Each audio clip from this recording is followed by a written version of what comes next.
சங்க காலத்து மிகச்சிறந்த மாவீரனாக போற்றப்படும் சேரன் செங்குட்டுவன் தன் வாழ்நாளில் சந்தித்த முக்கிய போர்கள் மற்றும் அவரால் தோற்கடிக்கப்பட்ட மன்னர்களை பற்றிய வரலாற்று விவரங்கள் இதோ. சேரன் செங்குட்டுவனின் வெற்றிகளை பற்றி 10 ஐந்தாம் பத்து மற்றும் சிலப்பதிகாரம் ஆகிய தமிழ் இலக்கியங்கள் மிக விரிவாக குறிப்பிடுகின்றன. பதி வடநாட்டு போர் கணக், விசையர் தோற்கடிக்கப்படல். செங்குட்டுவனின் மிக முக்கியமான புகழ்பெற்ற போர் இதுவே ஆகும். கண்ணகிக்கு சிலை வடிக்க இமயமலையிலிருந்து கல் கொண்டு வரச் சென்ற போது இப்போர் நிகழ்ந்தது.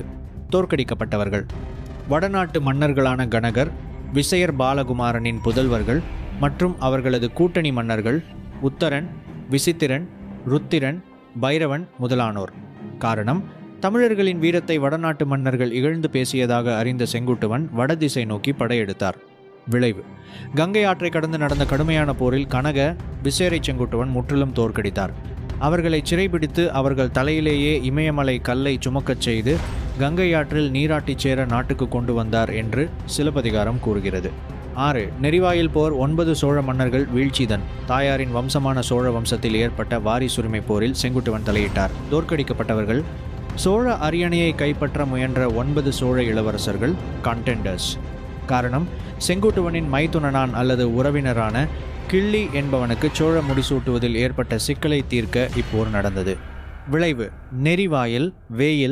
நெறிவாயில் என்ற இடத்தில் நடந்த போரில் எதிர்த்த 9 சோழ இளவரசர்களையும் ஒரே பகலில் செங்குட்டுவன் தோற்கடித்து கிள்ளிய சோழ சிம்மாசனத்தில் அமர வைத்தார். 3. மொகூர் போர். பழையன் மாறன் வீழ்ச்சி தோற்கடிக்கப்பட்டவர். மொகூர் மன்னனான பழையன் மாறன் பசாயன் மாறன். காரணம், செங்குட்டுவனின் நண்பனான அருகை என்பவனை பழையன் மாறன் எதிர்த்தான். இதனால் தன் நண்பனுக்கு உதவ செங்குட்டுவன் மொகூர் மீது படையெடுத்தார்.